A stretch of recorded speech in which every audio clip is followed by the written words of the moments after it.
예, 안녕하세요. 네, 새해가 들어왔네요. 그래서 저희도 전에 이제 기본 강의라고 우리가 공부를 하셨잖아요. 그래서 기본 강의 지금 우리가 가야 되는 길이 기본 하시고 기본 우리가 이제 그래서 기본 이론이라고 하는 거를 우리가 이제 기본서로 갖고 지금 하고 있는 거죠. 그리고 다시 핵심 요약이라고 해서 다시 이론 강의로 기본서를 한 번 더 하시고 그 다음에 우리가 이제 단문하고 관련된 것들을 3개월 동안 또 하실 거잖아요. 그래서 이게 이제 전 단계예요. 여기에 대해서 다시 확인하시는 단계이고 앞으로 우리가 진짜로 이제 쓰는 연습을 하기 위해서 전 단계예요. 그래서 여기서 해야 될 일은 여기서 해야 될 일이 뭐냐 하는 거죠. 핵심 요약에서 해야 되는 게 우리가 기본 이론을 할 때 기본서를 동일하게 보고 있지만 여기 뭐였어요? 조문이랑 어떤 개념들이 어떻게 되고 있는지 그 구성들 보신 거였잖아요. 그러면 우리가 이제 다음 단계에 넘어가시면 단문이랑 사례 문제에 관한 것들을 보셔야 돼요. 사례 문제를 써야 되고 이제 3개월 과정이게 되는데 이를 위해서는 우리가 써야 되기 때문에 뭐가 이루어져야 되냐면 기본적 요건들에 대한 암기를 하셔야 된단 말이에요. 그래서 이번 단계는 기본 이론에서 배우신 것들을 이제는 어떻게 해요?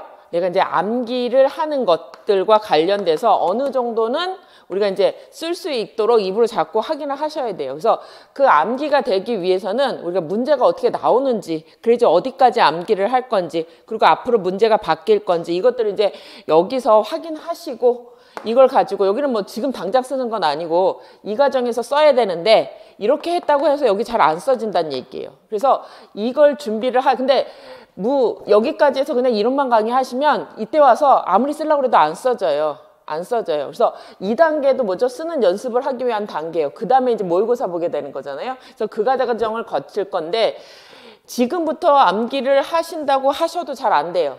그래서 반복이에요. 그래서 회독수가 중요한 게 마음을 암기하려고 먹고 계셔야 돼요.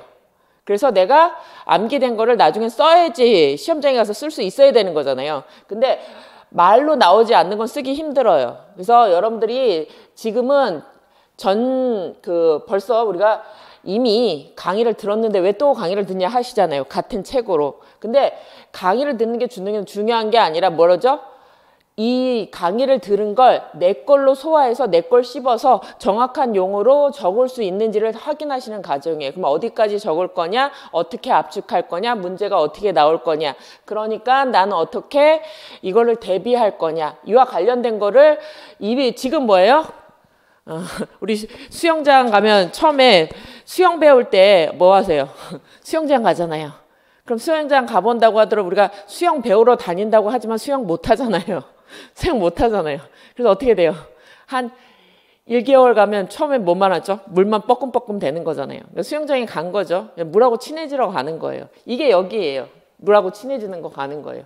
그러면 지금은 어느 단계로 우리가 가자고 하는 거냐면 이 1단계는 수영에는 자유형도 있고 평형도 있다 여러 가지 이렇게 보시는 거예요. 근데 우리가 알고 있는 거랑 내가 가서 수영하고 하는 건 달라요. 수영하고 하는 건 다르잖아요. 그래서 그러면 이제 핵심 요약 단계는 1개월 자유형 그 다음 달 평형 배우고 이렇게 나가잖아요. 진도가 나가는 거잖아요. 그것들을 이제 내 몸에 하나씩 해보는 거예요.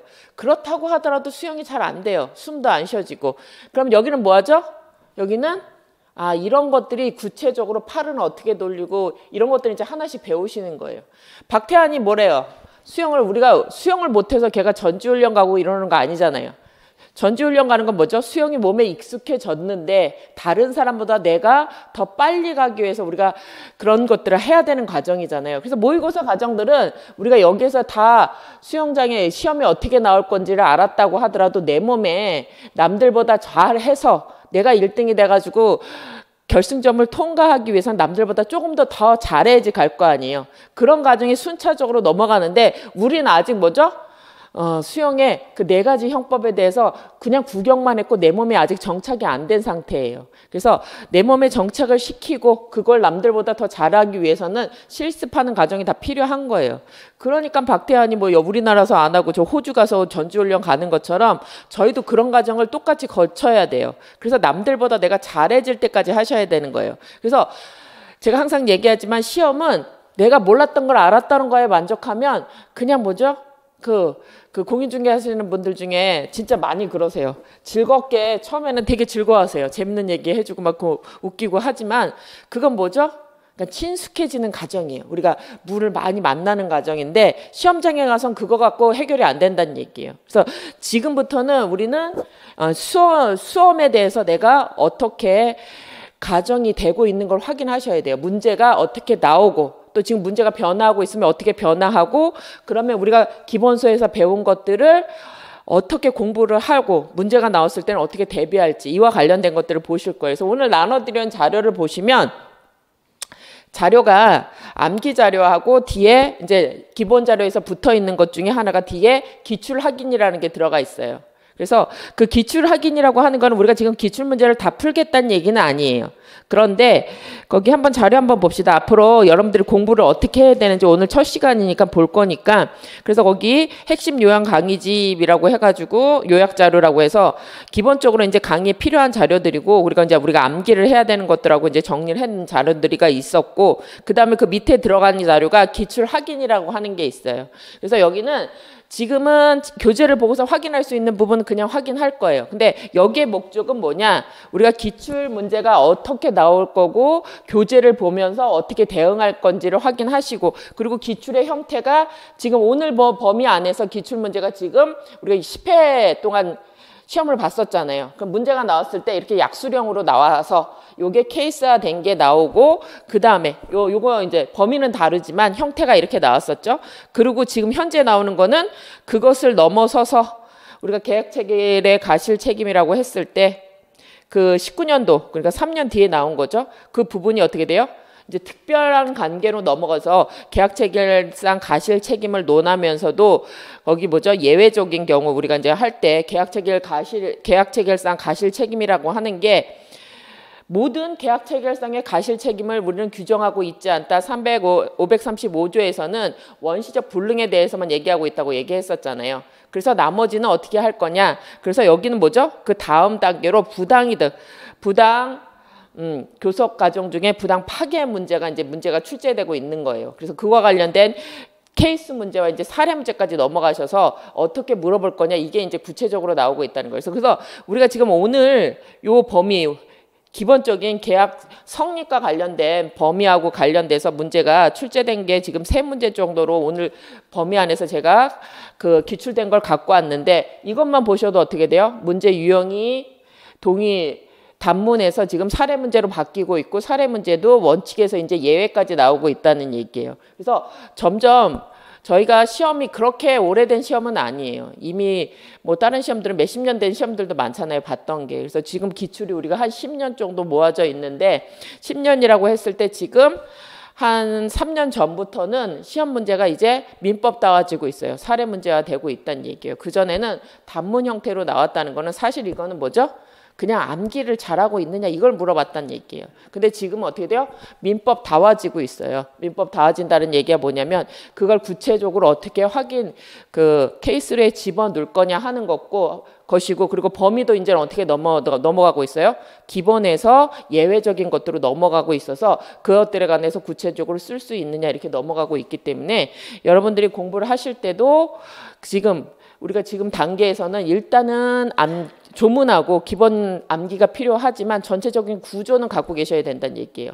그래서 나중에는 전체적으로 우리가 답안을 보겠지만 우리 아직은 기본서를 보고 있으니까 굳이 안 써도 되는 것들은 제가 이제 아직은 안 해놨어요. 그래서 나머지 다음 단계 넘어갈 때는 케이스 문제하고 관련해서 정확하게 여러분들한테 나눠드리겠지만 어떻게 우리가 다뤄야 되는 건지는 눈으로 보실 수 있게 한 곳에서 모아놓은 거예요. 그냥 이렇게 보면 여러분들이 구별이 안 되시잖아요. 그냥 기존의 기출 문제를 보시면. 근데 이제 이런 식으로 모아놓고 보면 눈에 보여요. 보이고 그 시험이 바뀌고 있다는 게 보일 거예요. 그래서 오늘 여기에 관련된 거는 수업을 하면서 같이 보도록 할게요. 그리고 그 마지막 거는 이제 2019년도에 나온 이 문제하고 관련해서는 이제 예외적인 사례가 나온 것들이라서 이제 어느 정도 써야 되는지와 관련해서 예를 드리려고 이제 그 케이스 문제로 나눠드렸는데 이것보다 더 많이 쓸 수 있는 분이 있느냐 하는 건데 그렇게 많이 쓰지는 않으셔도 돼요. 요점만 정확하게 쓰면 돼요. 케이스 문제가 나온다고 하더라도. 그래서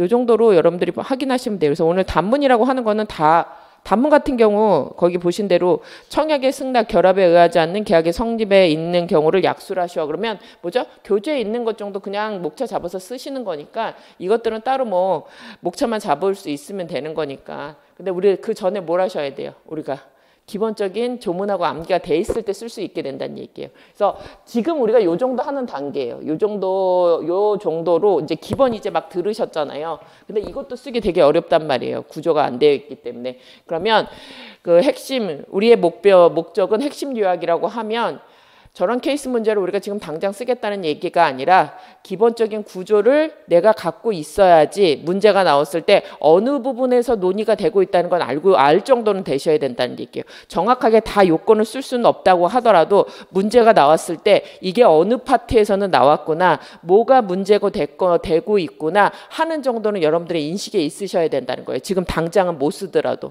그래서 기출문제가 중요한 건 그거죠.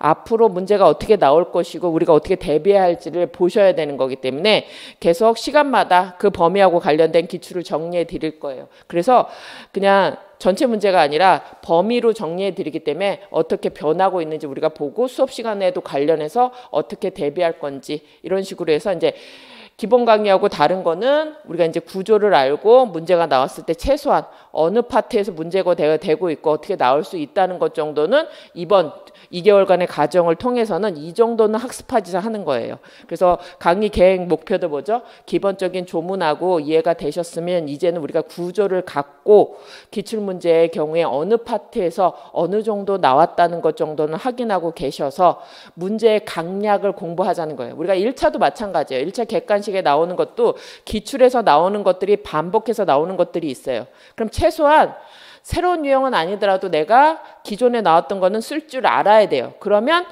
최소한 몇 점 맞아요? 6, 70점은 맞을 수 있다는 얘기예요. 새로운 게 나온다 하더라도. 그래서 원래 지금 우리가 뭐죠? 그 평균을 얘기하고 있지 않다고, 커트라인을 얘기하고 있지 않다고 하더라도 몇 점이에요? 40대 초반에서 결정되고 있잖아요. 커트라인 자체가. 그러면 객관식하고 달리 대부분이 다 제대로 못 쓰고 있다는 얘기예요. 그러면 여러분들이 기본적으로 이미 기출된 것만 문제가 나왔을 때 잘 쓰실 수 있다면 50점 이상은 맞으실 수 있다는 얘기예요. 그래서 너무 새로운 걸 하려고 하시지 마시고 어차피 지금 경쟁력이 그렇게 세지 않아요. 근데 그 기본을 못 쓴다는 거예요. 기본을 못 쓴다는 얘기는 뭐죠? 민법에 대한 구조 자체를 잘 이해를 못하고 있다는 얘기예요. 그래서 공부를 어려운 걸 공부를 하시려고 하면 안 돼요. 기본적인 게 갖춰져야지 어려운 게 되는 거예요. 근데 사람들이 상대평가라고 하면 내가 남들보다 어려운 걸 풀어야 된다고 생각해요. 근데 그렇지 않고 기본적인 걸 안 틀리는 게 내가 잘하는 일이고 그래야지 방어가 돼요. 어려운 것들은 뭐가 나올지 몰라요, 사실. 잘 안 나왔던 게 나오는 거는 나올 출제 확률이 되게 떨어지는 거예요. 그건 요행으로 맞히는 거고 시험장에 갔을 때 내 실력으로 맞출 수 있는 거는 기출에 대한 정의를 정확하게 나왔을 때 내가 쓸 수 있느냐로 확인되는 과정이에요. 그래서 여러분들이 공부하는 방법을 거꾸로 하시면 안 돼요. 특별한 걸 공부하시는 게 아니라 기본적으로 나오는 걸 공부를 해서 그게 기본 점수가 50점, 60점 딱 정리가 되면 어떤 시험에 가든지 그 점수가 확보되게 만드셔야 돼요. 그래야지 시험장 갔을 때 불안하지 않고 어떤 뭐 브리타 나왔다고 하더라도 나하고 상관없어요. 기본 점수만 잘 맞으면 브리타는, 그런데 기본이 된 사람은 브리타도 써요. 왜요? 기본을 잘 쓰면 시간이 남아요. 그럼 그걸 가지고 자기가 쓸 수 있어요. 근데 기본이 흔들리면 그 이상한 데로 가버리면 알 수가 없어요. 그래서 여러분들이 공부하시는 기출 확인이 제일 중요해요. 뭘 공부할지. 그래서 오늘부터 하실 일들은 이제 이 두 번째 2단계 과정에서 하실 일들은 민법의 구조들 같은 걸 전체적으로 확인하시면서 구체적으로 꼭 외워야 될 것 같은 것들은 확인을 하셔야 되는 거예요. 그래서 거기 보시면 우리가 위에 그 계약책에서 가실 책임 처음에 공부할 때 나눠드렸던 자료들 있잖아요. 그러니까 최소한 문제하고 관련해서 지금 요 정리 자료 보시면 우리 기출 문제 보시면 요 정도만 갖고 해도 쓸 거는 다 쓸 수 있다는 얘기예요. 이거를 조금만 살만 붙이면 되기 때문에. 그래서 제가 정리해 드리는 자료들은 꼭 필요한 자료이기 때문에 이 파트에서는 꼭 우선순위가 있다면 요 정도는 외우자 하는 것을 거기다 만들어 드린 것들이니까 여러분들이 이 자료를 가지고 최소한 나중에 공부를 못 하신다고 하더라도 최소한 요것 정도는 내가 이번 타임에 암기를 하겠다 하는 걸로 기준을 삼으시란 얘기예요. 그래서 원래는 순서로 보면 어디가 우리가 1페이지부터 공부해야 되는 거잖아요. 근데 저는 뭐가 중요하다고요? 나올 때를 공부하자예요. 나올 때를 하나하나씩 여러분들이 해놓으면 앞뒤가 채워지게 될 거예요. 근데 나오지 않는 부분을 열심히 공부하실 필요는 사실은 쓸 기회가 잘 없다는 얘기예요. 그래서 그런 과정들을 여러분들이 강약을 두고 공부를 하시고 나올 거 먼저 하나하나씩 챙겨 놓으셔야 돼요. 테마를. 그래서 테마를 챙겨 놓으시면 지금도 보신 것처럼 우리가 10년 중에 지금 앞쪽에서 나온 게 3문제밖에 없었잖아요. 거기 2번이 계약체결상 가실책임 나왔고 앞에 나온 것들은 사실 조문만 알면 누구나 쓸 수 있는 것들이에요. 그러면 이 오늘이 우리가 이제 거기 제가 이제 오늘 정해준 나가려고 하는 게 계약의 성립 파트 부분과 관련돼서인데 그 부분 파트에서는 지금 나온 게 계약체결상 가실 책임이 앞쪽에서 문제가 계속 연속해서 나오고 있다는 얘기죠. 그래서 앞쪽에서는 그렇게 많이 나오는 건 아니지만 횟수로 보자면 이것도 되게 중요한 부분이에요. 그래서 일단은 여러분들이 공부를 하실 때 강론보다는 총론에다가 중점을 두셔야 돼요. 초반에는. 그리고 이제 총론이 다 됐을 때 강론에서는 조문 암기예요. 강론은. 거기에선 특별한 거기 때문에. 그래서 공부하는 단계도 강약이 있어야 돼요. 1단계 공부했을 때 뭘 하셔야 돼요? 큰 그림을 갖고 어떤 게 있는지 확인하시는 거고 2단계 가면 뭐죠? 출제될 것과 관련해서 내가 그 부분에 대해서 더 강약을 두셔서 이거는 요 정도는 내가 암기를 하겠다는 게 갖고 계셔야 돼요. 이렇게 쌓여서 그 다음에 어떻게 돼요? 가지가 나무가 서야지 가지를 그 다음에다 붙이시면 될 거잖아요. 그래서 이런 부분에 따라서 이제 확인을 하셔야 된다는 얘기예요. 그래서 지금은 첫 시간이니까 이번 2달을 어떻게 내가 공부를 하실 건지를 마음 자세를 그렇게 가지시라는 얘기예요. 그래서 이런 식으로 강의는 8강의가 진행될 거다. 그러면은 시간마다 제가 중요한 부분에서는 테마 정리, 그러니까 암기 자료와 함께 무슨 문제가 나왔고 우리는 이번 테마에서는 뭐가 중요한지 이런 식으로 해갖고 정리를 해서 여러분들도 그렇게 함께 암기를 쭉 해 나가시면 이게 과정이 다 끝나가면 중요한 부분의 암기가 다 되어 있을 거예요. 그래서 테마에 대한 암기들이 강도도 중요하고 그거에 대해서는 최소한 나는 이건 하겠다. 이 한 페이지만 하겠다 하는 것 정도 그 정도는 일주일에 1시간이잖아요. 그럼 여러분들 일주일에 그 한 페이지 정도는 암기를 하시라는 거예요. 그래서 결국은 저 암기할 거 이거 하나밖에 없는 거예요. 올해 이번 주에는 관련해서 전체적으로 조문 이해하시고 요 정도의 암기는 하겠다 하는 정도만 이번 주 하시고 그러니까 그런 식으로 해갖고 8주를 정리를 하시면 최소한 테마가 기출문제하고 관련돼서 여러분들이 기초적인 것들은 그 기출문제하고 관련해서는 암기가 되실 거란 얘기예요. 그래서 요 정도 하셔서 이제 이번 과정은 기본 강의에서 봤던 거 다시 반복하시면서 강약을 두고 이제 나가게 된다는 말씀입니다. 그래서 교재 한번 들어가 볼게요. 그래서 강의 계획서가 그런 의미죠. 그래서 그거 강의 진도는 거의 비슷해요. 그래서 그런 목적이라는 거 확인하시면 되고 교재 볼게요. 그래서 지금 오늘 첫째 시간은 계약 총론을 배우는 거죠. 그래서 우리 이미 다 배웠던 거죠. 기본적인 거. 그래서 앞에는 간단하게 넘어갈게요. 기본 강의에서 봤던 거니까. 그래서 계약이라고 하는 거는 근데 제일 중요한 개념이기도 해요. 우리가 계약이라고 배우면서도 계약에 대한 정의를 잘 못 내리고 있는 분들이 되게 많단 말이에요. 그래서 계약이라고 하는 거는 우리는 민법을 배운다고 얘기했었잖아요. 그래서 민법 중에서 민법은 사인 간의 법률 관계를 배우는데 법률 관계라고 하는 거는 권리 의무 관계고 권리 의무 관계, 권리를 얻는 방법은 2가지밖에 없다고 말씀드렸어요. 근데 그 중에서 지금 우린 뭘 배우고 있죠? 법률 행위로 인해서 권리, 채권 관계가 생기는 걸 배우고 있단 말이에요. 그래서 법률 행위에 따라서 만들어지는 거예요. 그래서 계약이라고 하는 건 뭐가 필요하죠? 의사표시가 들어가 있다는 얘기죠. 법률 행위로 만드는 거니까. 법률 행위가 뭐죠?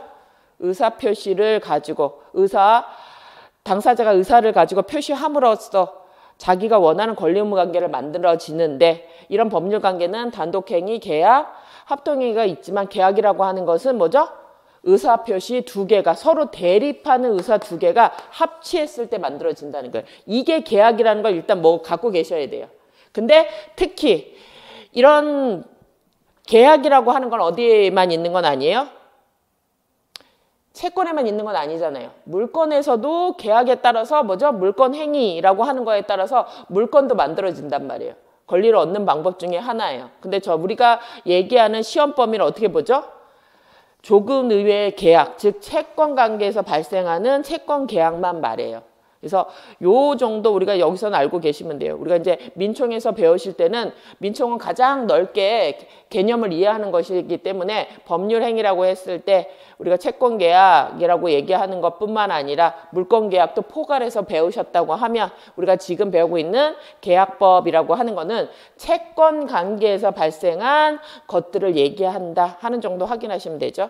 그래서 이제 우리가 이제 범위 기본 강의에서 배운 것들을 이제 줄여 나가셔야 돼요. 어디에 맞게, 수험에 맞게 이제 줄여 나가시는 과정을 할 거란 얘기예요. 그래서 계약의 종류가 뭐냐 할 때도 기본은 뭐죠? 우리가 왜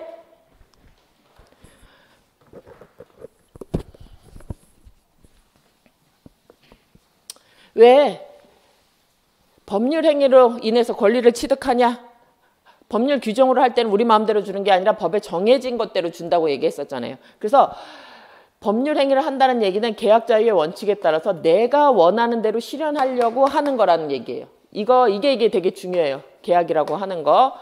그래서 계약의 종류가 뭐냐 했을 때 여러분들이 우리는 원래죠? 내가 원하는 것이 되게 많잖아요. 민법은 사인 간의 법률 관계는.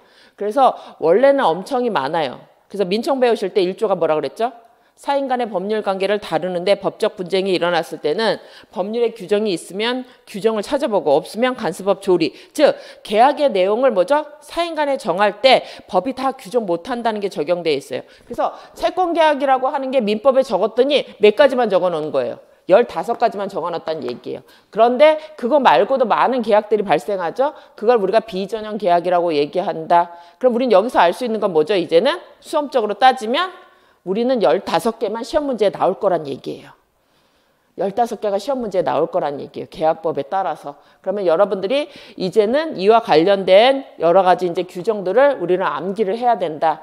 이게 조문 확인하시는 것들이에요. 그래서 이 정도만 여기는 이해하시면 되고, 그 다음에 이제 뭐 수험적으로 봤을 때 2번이 이제 쌍무냐 평무냐, 이거는 뭐가 중요하죠? 이런 15개의 계약 관계를 여러분들이 수험적으로 따지면 이게 쌍무계약이냐 편무계약이냐에 따라서 법적 효과가 달라질 거란 얘기예요. 그러면 어떤 계약이 쌍무계약이냐 편무계약이냐에 따라서 우리가 왜 이걸 차이가 두느냐, 이게 더 초점이 두셔야 돼요. 그래서 쌍무계약이라면 계약 자체가 어떻게 됐었죠? 서로 상반되는 의사의 합치로 이루어진다고 얘기했었잖아요. 그러면 계약의 당사자가 최소한 2명은 필요한 거죠. 여기는 계약이 만들어지기 위해서는. 그래서 계약이 만들어지기 위해서는 이렇게 서로 대립되는 의사를 가진 2사람이 필요하잖아요. 일단 당사자가. 그랬을 때 이 권리 의무를 갖게 되죠. 얘가 채권을 갖게 된다. 그럼 상대방은 채무를 갖게 되는데 이때 이 채권 채무 관계로만 만들어지는 게 아니라 상대방도 어떻게 돼요? 얘도 채권을 갖고 얘도 채무를 지는 관계가 서로 만들어진다. 쌍무 관계는. 그렇죠? 한쪽에서는 얘가 채권을 갖게 되는 관계가 있고 또 상대방한테도 얘는 채권도 갖지만 또 채무도 지게 되는 경우가 발생한단 말이에요. 이렇게 만들어진단 말이에요. 그래서 어떻게 돼요? 이렇게 얘도 채무가 있고 얘도 채무가 있고 얘도 채권이 있고 얘도 채권이 있는 관계가 만들어지기 때문에 이들 서로가 어떻게 돼요? 서로 각각의 단계마다 서로 견연성을 갖고 행위가 이루어진다는 얘기예요. 편무는요. 한쪽만 채권이나 채무를 갖기 때문에 한 사람만 행위하고 상대방은 뭐죠? 그에 대해선 의무가 없게 되는 거죠. 그래서 만들어지는 게 여기는 여러분들 일단 쌍무계약이냐 편무계약이냐 이게 차이점이어서 우리가 수험적으로 쓸 때는 뭐가 이거예요. 이것 때문에 쓰는 거예요. 쌍무계약이냐 편무계약이냐는 걸 나누면 케이스 문제라 그렇게 이제 하지만 이거 있는 거죠. 이렇게 쌍무계약이라면 채무가 서로 의정관계로 존재하기 때문에 이행을 할 때도 뭐죠? 존속할 때도 서로 관련성이 있게 존속해야 되니까 이때 만들어지는 문제가 우리가 조금 있으면 뒤에서 보게 되는 동시행 항변권 위험부담 문제를 써야 된다는 얘기예요. 그래서 이 계약의 종류 자체가 우리가 문제를 써야 되는 걸로 잘 나오진 않아요. 근데 왜 이게 이제 쌍무냐 편무냐 하는 게 논의됐을 때 여러분들이 나중에 뭘 논점 추출하려고 하는 거예요. 쌍무계약이라고 하면 이행상 견형성이 있으니까 동시행 항변권이 문제될 수 있는 거고, 또 존속상 견형성이 있어서 하나가 이행을 못하게 된 경우에 나머지는 그 이행 안 해도 되느냐, 이런 문제가 발생하게 된다는 얘기죠. 그래서 여러분들이 이제는 우리가 이제 개념을 아셨으면 이게 나중에 수험적으로 어떤 문제가 될 건지와 관련해서 하나씩 확인하셔야 돼요. 거꾸로 공부를 하셔야 된다는 얘기예요. 개념 아시고 이때는 서로 대가적 관계를 부담하는 게 쌍무계약이다, 이것 자체 하면 그냥 제목만 읽고 마시는 거고, 문제는 어떻게 돼요?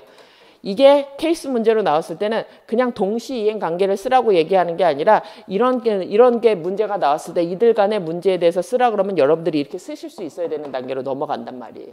그래서 지금부터는 이제는 우리가 기본 강의에서 배우신 거에 기본적인 개념과 함께 이들이 문제됐을 때 어떤 논점이 나올 거냐, 이런 식으로 이제 여러분들이 눈을 하나씩 키워가셔야 돼요. 근데 그냥 쭉쭉 읽으시면 나중에는 쌍무계약 나면 서로 대가적 관계를 양쪽 다 부담한다, 이것만 확인하시면 케이스 문제는 쓸 수가 없어요. 케이스 문제는 논점이 뭐냐를 보셔야 돼요. 쌍무계약하고 편무계약을 이루는 실익 자체. 그러니까 쌍무계약이 되면 동시행 관계나 위험부담 문제가 케이스 문제가 나오든지 저걸 써야 된다는 걸 여러분들이 확인하셔야 돼요. 그래서 쌍무계약하고 대표되는 게 매매, 교환, 임대차, 고용, 이렇게 서로 의무가 연관되어 있는 관계들에서는 무슨 문제가 나올 거다? 이런 문제가 나올 거다는 거예요. 이게 이런 문제가 나올 거다, 이런 식으로 공부를 하셔야 된다는 얘기예요.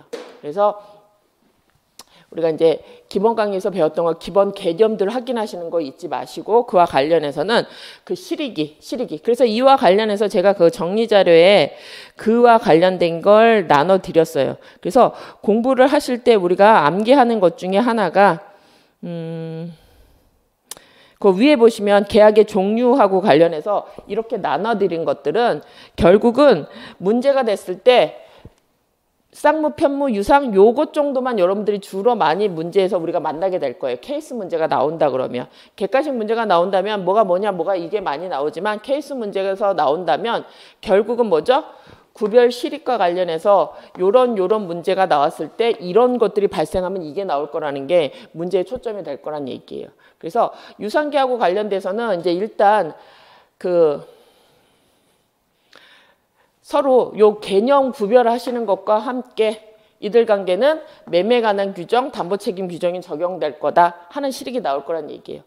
그래서 이런 것들을 여러분들이 이제 그 정리된 자료들은 암기가 필요하고 왜 그 암기가 필요한지에 대해서 제가 정리해 드리는 것들이 있기 때문에 그때 그렇게 같이 공부하셔야 돼요. 그냥 쭉쭉쭉쭉 읽으시면 개념은 많이 늘지만 나중에 문제가 났을 때 뭘 써야 될지 몰라요. 그래서 일단 그 각각의 이런 전형계약의 유형이 나오면 여러분들이 뭘 확인하셔야 돼요? 쌍문지 유상인지를 일단은 확인하셔야 돼요. 그래야지 뭐가 나와요? 동시행 항변권, 위험부담과 담보책임에 관한 규정을 적용할 거냐, 이거부터 이제 판단을 하셔야 된다는 얘기예요. 그래서 그 케이스 문제 푸는 거는 객관식 문제 푸는 것처럼 그냥 많이 반복하는 거가 아니라 어떻게 돼요? 이렇게 사례 논점이 나왔을 때 내가 찾을 수 있는 근거점을 찾으셔야 된다는 얘기예요. 그래야지 케이스 문제를 풀 수 있어요. 그래서 기본적으로 많이 읽으셔가지고 논점을 그냥 많이 읽어가지고 확인하시려면 공부를 되게 회독수를 많이 높여야 돼요. 근데 공부하는 방법을 저런 식으로 해갖고 우리가 케이스 문제에 나올 수 있는 것들 중에 그 논점들이 있죠. 동시행 항변권이나 위험부담, 매도 담보 책임은 그 논점 중에 하나이기 때문에 논점 추출하기 위해서는 반대로 이렇게 공부를 하시는 것도 필요하단 말이에요. 그래서 지금부터 이제 우리가 기본 강의 하셨을 때는 개념을 쭉쭉 읽어보시는 거고 기본 교재 이제 체크하는 거 읽으시는 거고, 지금은 우리가 이제 기출 문제, 사례 문제나 쓰는 문제를 푸시기 위해서는 이렇게 거꾸로 한번 생각해 보셔야 돼요. 반대로. 그래서 이런 식으로 이제 정리를 해 나가셔야 돼요. 그래서 우리가 기본 강의 때 그 기본 이론 강의 때 하고는 조금 설명이 다르게 할 수 있다는 걸 확인하셔야 돼요. 그래서 계약이라고 하는 것과 관련된 거, 계약 자유 원칙, 그리고 그 계약의 종류와 관련돼서는 이거 자체는 쓰라는 문제가 거의 나오는 일은 없으니까 여러분들은 이걸 무슨 기준으로 삼으셔야 돼요? 개념 아시고 이것들이 우리가 써야 되는 논점의 대표적인 거. 맨 첫 번째는 계약 책임상을 가실책이라면 그 두 번째 논점은 동시행 항변권 위험 부담 담보 책임일 거란 얘기예요. 그러면 이런 문제가 나왔을 때 내가 논점을 찾을 수 있는 게 뭐냐 하는 것들을 확인하시는 과정으로 이런 것들은 확인하시면 돼요. 그래서 넘어가시면 거기 이제 편무냐 쌍무냐 하는 건 그런 의미 있고, 유상은 뭐죠? 유상은 서로 대가관계에 있는 의미를 가지는 재산상 출연이 있느냐, 이게 유상계약으로 나누시는데 사실 무상하고 유상하고 차이점을 잘 모르시는 분이 되게 많아요. 뭐죠? 아까 얘기한 대로 쌍무도 뭐라고 그랬어요? 쌍무도 서로 대가성과 관련돼 있다고 그랬잖아요. 쌍무계약이 서로 의무를 지고 있다. 그런데 여기는 어떻게 돼요? 이행 단계, 존속 단계에서 서로 연관되어 있는 상대방의 의무를 갖고 있다는 얘기예요. 근데 유상성이라고 하는 얘기는, 유상성이라고 하는 거는 쌍무하고 다른 점이 뭐죠? 여기는 출연행위가 있는 계약이라고 하는데 결국은 여기서는 제일 중요한 게 뭐예요? 이걸 그래서 이게 뭐죠? 쌍무계약은 모두 유상계약이지만 유상계약이 모두 쌍무계약인 거는 아니다. 그래서 현상관계는 유상관계 계약이지만 편무계약이다. 이걸 이해하실 수 있어야 되잖아요. 그래서 유상계약은 매매에 관한 규정이 준용된다. 그러면 매매에 관한 규정이 준용되는 게 쌍무계약보다 더 넓다는 얘기잖아요. 유상계약에 대해서는. 그랬을 때 유상계약하고 관련해서 여러분들이 보실 거는 거기 구별실익과 관련해서 여기에 초점이 있죠. 여기는 쌍무계약하고 유상계약을 구별할 수 있느냐 하는 거예요. 그래서 쌍무계약이라고 하는 걸 아까 어떻게 되죠? 서로 의무가 있고 이 의무들은 뭐죠? 각 단계, 성립 단계, 각 단계, 이행 단계, 소멸 단계, 각 단계의 대가성이 유지돼야 돼요. 여기는. 각 단계별 대가성이 유지돼요. 나도 여기 매도인이라고 합시다. 우리가 매매계약에서 얘가 매도인이다, 매수인이다 하면 매매계약이라고 하면 어떻게 돼요? 매매계약이라고 하면 매도인은 목적물을 이전할 의무가 있죠. 채무가 있고. 그 다음에 얘는 뭐죠? 채권은요. 매매 대금을 받을 채권이 있어요. 매수인은요. 목적물을 이전받을 채권이 있는 거고 매매 대금을 이전할 의무가 있는 거죠. 그럼 이들 단계에서는 어떻게 돼요? 이행할 때 서로 단계별로 이행의 견형성이 있는 거예요. 근데 유상성은 어떻게 되는 거죠? 유상성은 단계별이 아니라 계약관계 전체적으로 서로 대가관계가 있을 때 인정된다고 보시면 돼요. 그래서 이게 차이점이 나타나는 거 두 개를 확인하셔야 돼요. 그래서 쌍무계약은 어떻게 돼요? 각 단계별로 대가성이 인정되는 거기 때문에 뭐죠? 전체 과정에서도 대가성이 인정되는 거잖아요. 하지만 유상계약이라고 하는 것 각 단계별로는 대가성이 없다 하더라도 어떻게 해요? 전체 과정을 보면 그들 간에 서로 대가성, 출연행위에 따르는 상대방의 그에 따른 그 등가성이 유지되는 건 인정된다는 거예요. 그래서 현상광고 같은 경우는 어떻게 되죠? 우리가 알고 있잖아요. 뭐 붙잖아요. 현상 광고 해가지고 뭐 그림 그려서 우수한 사람한테 뭐 1등하게는 1억을 주겠어요. 이런 거 하는 거잖아요. 그러면 현상 광고가 나타나면 현상 광고하는 사람은 첫째 의무가 없잖아요. 누가 먼저 의무를 줘야 돼요? 그 현상 광고에 응하는 자들은 그림을 그려야 될 거 아니에요. 그래서 제출해야 될 의무가 있는 거잖아요. 그러면 나중에 어떻게 돼요? 그래서 이행하는 단계에서는 누구만 이행해요? 광고한 사람이 아니라 그 광고에 응하는 사람들만 의무를 지는 거예요. 근데 의무를 이행했으면 나중에 어떻게 되죠? 1억 원을 주겠다. 1등한 사람한테 1억 원 주겠다 하면 그때 1억 원을 지급하게 되는 거잖아요. 그러면 마지막 단계에서 이행이 됐으면 뭐 최우수 사항이라고 하면 뭐 가격을 준다면 그때는 어떻게 돼요? 의무 이행과 함께 상대방도 의무를 지는 거죠. 돈을 줘야 되는 거잖아요. 그때. 그래서 그런 관계가 놓여지는 거. 그래서 여기는 유상관계는 전 과정을 고찰해서 서로 대가관계를 따지는 것 자체가 달라요. 그래서 어쨌든 쌍무계약은 각 단계별의 대가관계가 있고 전체적으로 봐도 대가관계가 있는 거죠. 얘는 어떻게 돼요? 매도인은 물건을 뭐 재산권을 이전해야 되고 매수인은 뭐만 하면 돼요? 그에 대한 대금을 지급하면 되는 거잖아요. 그래서 전체성도 있는 거죠. 그래서 여기도 이런 것들을 여러분들이 개념을 구별하실 수 알았어요. 근데 대부분 쌍무계약이 유상계약이니까 여러분들이 판단을 안 하셔도 되는데 어디에서만 판단하면 돼요? 현상광고에서만 판단하시면 되죠. 그래서 현상광고가 우리 일상에서 잘 많이 안 쓰이는데도 그 시험에 자주 나오는 거는 저거예요. 뭐하고? 쌍무와 유상계약을 구별하는 것 때문에 자주 출제되고 있는 거예요. 개념상의 차이 때문에 출제돼요. 그러니까 여러분도 쌍무계약, 보통은 쌍무계약으로 문제 푸시면 되지만 특히 이제 현상가고 나오면 쌍무와 유상계약을 구별하셔서 문제를 논술을 하셔야 돼요. 그러니까 그러면 문제가 어떻게 됐죠? 유상계약이라고 하면 동시행 항변권이나 위험부담의 문제는 만들어지지 않는 거죠. 뭐만 문제돼요? 담보책임만 문제되는 거잖아요. 유상성과 관련해서는. 근데 쌍무계약이라고 하면 동시행 항변권, 위험부담, 담보책임 다 논의가 되는 거잖아요. 그래서 이런 것들의 차이가 나타난다는 거예요. 그래서 처음에는 이해하기가 이제 개념을 쭉 아직 개념도 모르는데 뭐 하는 거냐 하실지 모르지만 개념을 지금부터 나눠서 하긴 하셔야 돼요. 그냥 쭉 읽어서 둘은 하나는 출연행위가 있다, 하나는 대가성 그 채무의 대가성이 있다 하는 것만으로 나중에 이해가 안 돼요. 똑같은 말로 표현되게 되면. 그래서 이런 정도를 이제 여러분들이 하나씩 확인하셔야 돼요. 그래서 문제가 나오는 논점이 뭐느냐 지금 확인하시는 거예요. 그래서 이게 담보 책임은 유상성과 관련돼 있고 그래서 무상적으로는 원칙적으로 담보 책임이 발생하지 않아요. 근데 특별히 조문이 있는 것들이 있죠. 조문이 있는 것들이 있죠. 그러면 어떻게 돼요? 증여계약 같은 경우에 일정한 경우에 부담부 증여 같은 경우에는 담보 책임이 인정되잖아요. 편무계약이라고 하더라도. 그래서 이런 것들 무상계약이라도 하더라도 인정되는 경우가 발생하죠. 그건 이제 특별히 규정이 있기 때문이에요. 그래서 원칙과 예외 이렇게 조문하고 관련된 걸 확인하셔야 돼요. 근데 원칙부터 정확하게 확인하셔야 되는 부분이에요. 그래서 거기 쌍무 유상 이거 이제 구별하시는 거 이것도 중요해요.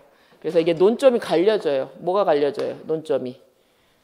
쌍무 계약이면서 유상 계약이면 논점이 3개가 다 나올 수 있다는 거예요. 동시행 항변권, 위험부담 문제와 담보 책임이 나올 수 있지만 그냥 편무이면서 유상이라고 하면 뭐만 문제돼요? 담보 책임만 문제되잖아요. 그래서 이런 관계들을 여러분들이 구별하실 수 있어야 돼요. 그래서 이들 관계는 이런 정도로 그 계약 관계를 확인하시면 되고 그 밑에 있는 게 낙성 계약, 요물 계약 나오죠. 이것도 마찬가지죠. 이것도 이해를 하시면 우리가 얘기한 대로 계약은 원래는 뭐만 인정되면 돼요? 계약은 청약과 승낙 서로 반대되는 의사표시 합치만으로 이루어지는 거잖아요. 그래서 원칙은 합치만 있으면 성립하는 거 이걸 우리가 낙성계약이라고 해요. 합의만으로 성립할 수 있는 걸 낙성계약이라고 하는데 일정한 경우에는 뭘 요구해요? 합의 말고 플러스 다른 물건의 인도나 기타 급부를 요구하는 경우가 있어요. 이게 우리가 요물계약이라고 얘기해요. 그래서 요물계약이라고 하는 경우에는 우리가 계약은 합의만으로 이루어진다고 하지만 합의 플러스 다른 요건이 필요한 걸 우리가 요물계약이라고 해요. 그래서 대표적인 요물계약이 현상광고죠. 아까 뭐라고 했어요? 현상광고는 뭐죠? 합의로 이루어지는 게 아니라 이행을 해야 되는 거잖아요. 그래서 우수 그 그림에 대해 최우수상은 뭐 요새는 많이잖아요. 제일 많은 게 요새 그거 아니에요? 강아지 찾아주면 뭐 300만 원 뭐 보상을 하겠습니다. 이게 현상광고잖아요. 자기가 원하는 일은 뭐예요? 강아지를 찾아주면 자기가 그 보답을 하겠다는 얘기잖아요. 그래서 이런 것들이 지금 많잖아요. 그래서 이거는 그럼 상대방은 뭘 해야 돼요? 청약을 한 거잖아요. 찾아주겠어요? 물은 거잖아요. 그럼 찾아주겠다. 합의만 아니라 자기가 뭘 해야 돼요? 찾아서 데리고 가야지 돈 달라고 얘기할 수 있는 거잖아요. 이렇게 현상광고는 뭐죠? 그래 내가 찾아줄게 하고 뭐까지 해야 돼요? 갖다 줘야 돼요. 이거는 급부까지 하는 게 일어나요. 그걸 요물계약이라고 해요. 그래서 그와 더불어서 우리가 매매감이나 이게 계약금 계약이나 보증금 계약 그다음에 예금 계약 같은 경우에 요물 계약에 해당한다 하는 것 정도 구체적으로 확인하시면 돼요. 그래서 여기는 이제 계약 유형하고 관련해서 확인하셔야 되는 거죠. 요물 계약. 그래서 지금은 개념을 정확하게 하시고 그에 따라서 플러스가 되는 거예요. 여기는 낙성 계약은 원래는 계약은 낙성 합치만으로 성립하는 게 원칙이지만 예외적으로 합의 플러스 다른 요건이 필요한 걸 우리가 요물계약이라고 얘기한다 하는 정도 확인하시고 대표적인 게 현상광고, 계약금 계약, 보증계약, 예금 계약들이 이에 해당한다 하는 그래서 원칙과 예외들이기 때문에 요물계약은 외우셔야 되는 것들이에요. 그래서 원칙과 예외 잘 확인하셔야 돼요. 근데 우리가 공부를 하다 보면 원칙을 잊어버려요. 그냥 요물 계약하면 아 저게 그냥 계약의 유형인 것처럼 판단을 해요. 근데 낙성 계약이 원칙이고 요물 계약은 거기에 플러스가 된 거라는 거 확인하시면 돼요. 그리고 5번 보시면 계속적 계약과 일시적 계약 나오죠. 그래서 계속적 계약하고 일시적 계약은 이례적인 급부로 이루어지는 계약이 이제 달리 계속적 계약은 뭐죠? 급부가 계속해서 형성되는 계약이다 하는 것 정도 확인하시면 돼요. 근데 이게 나중에 뭐하고 관련돼 있어요? 이거는 뭐가 문제되죠? 계약금 계약하고 계속적 계약과 일시적 계약은요. 계약의 해소 방법이 다르죠. 그래서 계속적 계약은 뭘로 해소돼요? 해제지가 문제되지만 일시적 계약은 해지는 문제되지 않죠. 그래서 여러분들이 이제 지금부터는 뭘 하셔야 돼요? 이런 문제가 나눠졌을 때 이렇게 계약의 유형이 나눠졌을 때 뭐죠? 논점이 어떻게 바뀌는지를 확인하셔야 돼요. 계약금 계속적 계약이 나오면 계약의 해소 방법이 뭐가 나요? 채무 불이행으로 인한 해지는 인정될 수 있지만 해제는 잘 인정 안 될 수도 있다. 이런 것들이 나올 거예요. 일시적 계약은 특히 그렇죠. 일시적 계약은 뭐가 인정 안 돼요? 해지는 인정 안 될 거잖아요. 일시적 계약이라면 한 번 계약한 거면 그냥 그걸로 끝나는 거잖아요. 해소가 되든지 해지가 되면 뭐 어때요? 해지가 되는 거는 이미 진행한 계약관계는 유효하고 앞으로의 계약을 무효로 하겠다는 거잖아요. 그래서 이때는 이 해지가 나오기 위해서는 계속적 계약이 전제돼야 된다. 이런 것들을 이제 같이 확인하셔야 돼요. 그래서 개념을 이해하시면서 논점이 뭐하고 연결되는지를 지금부터는 확인하셔야 돼요. 그래서 2차 논술은 뭐죠? 논점 확인하시는 거예요. 논점만 써도 기본 점수와 관련해서 그 빵점은 안 받아요. 일단 거기 배점되는 게 뭐 10점짜리라고 하면 이게 계약 체결상 가실책임이라는 문제를 찾아내기만 해도 그게 논점에 대해서 거의 반 이상은 해결하시는 거예요. 정확하게 성립 요건 못 쓰셔도 기본적인 논점만 찾아도 배점되는 게 있다는 얘기예요. 그래서 원래는 지금은 그래서 문제가 됐을 때 이와 관련돼서 논점이 뭐가 됐든지 그걸 확인하시는 작업이 더 필요한 것들이에요. 이런 거 계약 유형 볼 때. 6번 봅시다. 그래서 여기는 아까 본 대로 특히 이제 계속적 계약의 경우에는 사정 변경의 원칙에 따라서 고려가 많이 되고 그래서 원래는 채무 불이행뿐만 아니라 뭐죠? 계약의 해지권이 아니라 신의칙상 계약 해지권도 발생하잖아요. 사정 변경으로 인한 경우. 그래서 이런 것들이 이제 문제될 수 있는 경우다.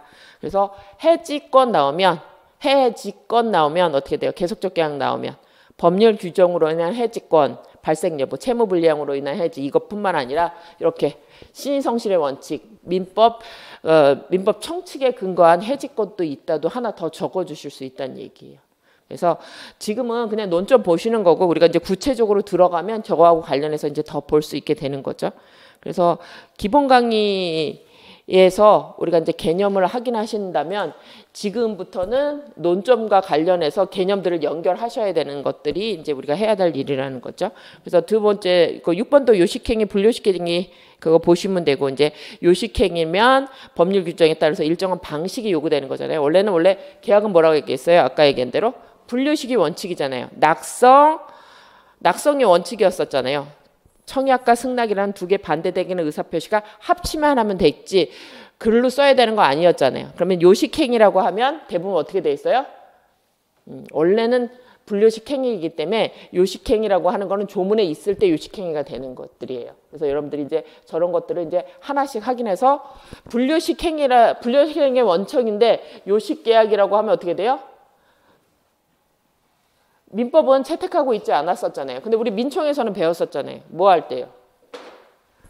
계약은 아니더라도 특히 뭐하고 관련돼서요? 요식행위 관련하면 법률 규정에 따라서 법인 설립할 때는 정관에도 이렇게 기본적으로 적어야 되는 것들이 있었잖아요. 그럼 조문들이 있을 거란 얘기예요. 그래서 아직 이런 것들을 여러분들이 있는지 확인하시는 과정들 이런 것들이 필요한 부분이 있어요. 그래서 지금은 거기 보시는 것처럼 민법 중에는 아직 요식으로 정한 계약은 없다예요. 그렇죠? 보시고 어쨌든 성립 요건 방식이 필요한 걸 우리가 요식계약이라고 한다. 지금 불요식이 원칙이죠. 7번 보시면 예약하고 본계약이 나오죠. 그래서 예약도 뭐예요? 계약이에요. 이것부터 확인하셔야 돼요. 예약도 계약이에요. 예약도 계약이에요. 이것부터 확인하셔야 돼요. 왜요? 매매 계약 하면 매매 계약 자체가 계약의 유형인 거죠. 근데 예약은 뭐죠? 계약은 뭐라 그랬어요? 당사자의 의사 합치만 있으면 되죠. 상반되는 거. 그래서 예약의 내용은 뭐죠? 장차 뭐죠? 본계약을 체결하겠다는 약정이에요. 의사 합의만 있으면 되는 거잖아요. 그래서 예약도 계약이라고 확인하셔야 돼요. 원래는 전형계약 15개가 있잖아요. 그렇죠? 근데 계약이라고 하는 건 뭐만 있으면 돼요?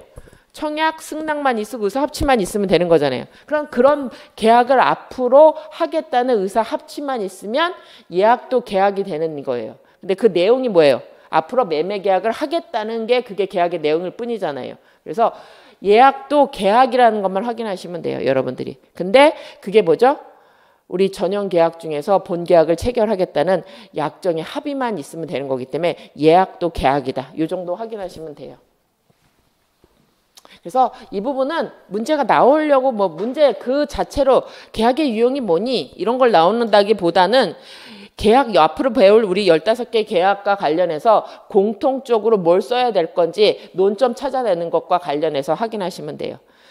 3번 봅시다. 계약 자유와 그 제한 볼게요. 그래서 원칙적으로 우리는 사적 자치를 취하고 있기 때문에 계약 자유가 원칙이에요. 그래서 계약 자유의 원칙, 계약에 의한 법률 관계를 자유롭게 형성할 수 있고 그리고 당사자 의사에 따라서만 구속을 받게 되는 거죠. 그래서 거기 보면 체결의 자유, 체결할지 말지 아니면 상대방을 누구가 할지 말지 내용을 어떻게 정할지 방식 이걸 우리가 정할 수 있다. 그래서 그 내용들을 우리 이미 봤어요.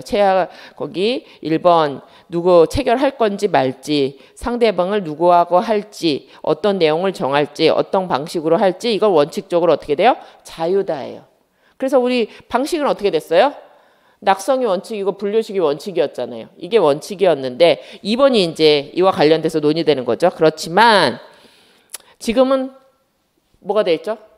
완전한 자본주의가 아니라 수정 자본주의가 이기 때문에 공공의 이익을 위해서 제한이 가능하게 되잖아요. 그래서 일정한 경우에 거기 보시면 맨 아래죠. 이렇게 실질적 불평등 해소와 공정성 보장을 위해서 제한되는 경우가 있다 하는 거죠. 그래서 민법 규정 자체가 어떻게 되어 있어요? 원칙 예외, 원칙 예외가 되어 있는 게 원칙은 자유라고 해놓고 어떻게 돼요? 실질적 불평등을 제거하기 위해서 예외를 인정하는 형태로 되어 있어요. 그래서 판례도 다 원칙 예외, 원칙 예외 이렇게 규정되어 있어요. 왜요? 이것 때문에 그래요. 원칙은 민법 자체가 계약 자유를 원칙으로 한다고 하지만 왜죠? 제한하고 있어요. 공공성 때문에. 이렇게 실질적 평등을 위해서. 그래서 민법의 규정 자체뿐만 아니라 법률의 해석, 판례도 이렇게 대부분 구성되어 있어요. 이게 원칙이지만 특별한 사정이 없는 한 그렇다고 얘기해요. 그럼 특별한 사정이 있을 때는 예외가 존재한다고 얘기해요. 그 특별한 사정이 뭐예요? 이렇게 실질적 불평등을 제공하거나 공정성 확보를 위해서 예외가 인정된다는 얘기예요. 그래서 우리가 여기는 뭘 배우는 거죠? 민법의 규정이 어떻게 만들어지고 해석이 어떻게 되는지를 알려주는 얘기예요. 그래서 원칙은 계약, 당사자 합의한 대로 이루어진다고 하지만 법률 규정에도 어떻게 써 있어요? 소유권을 인정한다고 하지만 법률이 정한 범위 안에서 사용 소유권이 있다고 얘기하잖아요. 그럼 법률로 제한할 수 있는 거고 또 당사자, 판례도 어떻게 얘기해요? 이런 사정이 없다면은 특별한 사정이 없는 한 뭐뭐를 이용한다 이렇게 얘기하고 있단 말이에요. 그래서 이거는 기본적으로 민법이나 법률 해석의 적용 여부를 어떻게 할 건지 이것만 확인하시면 돼요. 그래서 거기 나오는 것들 보면 체결의 자유에 대한 제한이 있다. 그래서 일정한 사람들, 공익적 직무를 하고 있는 사람들은 어떻게 돼요? 자기가 체결하기 싫어도 체결해야 되는 경우가 있고 어떤 경우에는 특정 상대방하고 거래하고 싶지 않아요. 그래도 계약을 하거나 대우를 동일하게 해야 되는 경우가 있어요. 그래서 대표적인 게 뭐죠? 여성들 차별하지 말라. 그래서 일정한 사람들은 뭐죠? 여자는 채용하지 않고 싶다고 얘기하는 경우도 많잖아요. 그런데 뭐 여성 고용 특히 뭐하고 다 있어요? 공적 선거 관련했을 때 요새는 TO들 있잖아요. 여성 몇 명 뽑아라 뭐 특히 지역구 아닌 것들 있잖아요. 전국구 비례원칙 하면 뭐 주는 그런 것들이 있는 것들처럼 이렇게 사법 관계에서도 일정한 경우에 이게 제한 들어갔던 것들이 있는 거죠. 그래서 내용 결정의 자유도 마찬가지죠. 원래는 마음대로 정한다고 하지만 헌법 사회질서에 위반되는 건 정하지 못하게 하고 있는 것. 그리고 그 4번 방식의 자유도 원칙적으로는 불려식이 원칙이지만 일정한 경우에는 서면에 의하든지 뭘 요구하는 것들이 있다. 그리고 일정한 경우에는 국가의 허가를 받아서 제재를 받는다 하는 정도 확인하시면 되죠. 그래서 여기까지 보시고 그 다음이 나오는 게 이제 우리가 자주 쓰이고 있는 거죠. 일상생활에서 많이 쓰이고 있는 것 중에 보통거래 약관이라고 하는 거 있어요. 그래서 약관도 뭐죠? 계약에 관련된 일반적인 규정이란 얘기예요. 그래서 이거는 약관이 지금 현대는 이 약관이 체결되고 있는데 이거는 뭐죠? 계약 자유에 대한 제한이에요. 왜요? 합의가 안 되잖아요. 우리가 제일 많이 하는 게 뭐예요? 그 휴대폰에 보면 뭐 가입하라고 얘기하잖아요. 그럼 거기서 못해요. 다 동의하라고 그랬잖아요. 동의 안 하면요. 계약 자체를 못 하잖아요. 그냥 넘어가 버리잖아요. 그래서 우리가 뭐 선택하고 싶어도 선택할 수가 없잖아요. 왜? 그거 안 하면 계약 자체가 체결이 안 되는 거잖아요. 그러니까 계약의 내용을 우리가 정할 수가 없어요. 우리는 뭐만 해요? 체결할 건지 말 건지만 얘기하지 계약 내용을 구체적으로 내가 정하는 게 쉽지 않단 말이에요. 그래서 그냥 무조건 동의하잖아요. 그래서 나중에 뭐 유보해 놓으면 그거 안 하고 그냥 계약 자체가 튕겨져 나오잖아요. 계약 자체를 수립 못하게 되는 거잖아요. 이런 경우에 발생하는 게 이제 약관이라고 하는 거예요. 그래서 약관은 어떻게 돼요? 민법에 규정하지 않고 어떻게 돼요? 특별법에 따라서 약관 규제법을 따로 두고 있다는 얘기예요. 그래서 여기는 제한되지만 어쩔 수 없이 사용되게 되기 때문에 사용돼야 될 필요성이 있다는 얘기예요. 그래서 우리는 아직 여기는 기출이 안 됐어요. 약관 규제법 자체는 기출이 안 됐어요. 근데 저희 시험 말고 다른 시험에서는 약관 규제법이 특히 이제 나오는 곳들이 있어요. 그래서 아직은 안 나왔지만 여러분들이 뭘 알고 계셔야 돼요? 기본적인 개념을 갖고 문제가 나온다면 어느 정도는 내가 쓸 수 있는 정도로 만들어 놓으셔야 돼요. 그래서 이제 기출이 안 됐다고 하더라도 시험 범위 안에 들어와 있는 것들은 언제든지 나올 수 있다는 얘기예요. 그래서 그거를 우리가 열심히 해야 되는 건 아니지만 기본 개념이랑 문제가 나왔을 때 어느 정도는 목차는 쓰실 수 있는 정도로 암기는 하셔야 된다는 얘기예요. 그래서 여기는 개념만 잘 확인하시면 돼요. 그래서 잠시 쉬었다가 이 약관하고 관련된 거 기본적인 내용들만 확인할게요. 그래서 여기는 지금 당장 암기하시라는 게 아니라 우리가 배웠던 거 있잖아요. 지금 앞에서 배우는 것들은 기본 개념들은 뭐죠? 이상한 문제가 나왔을 때 내가 어떻게 대처할 수 있는 기본 개념으로 쓰시는 거예요.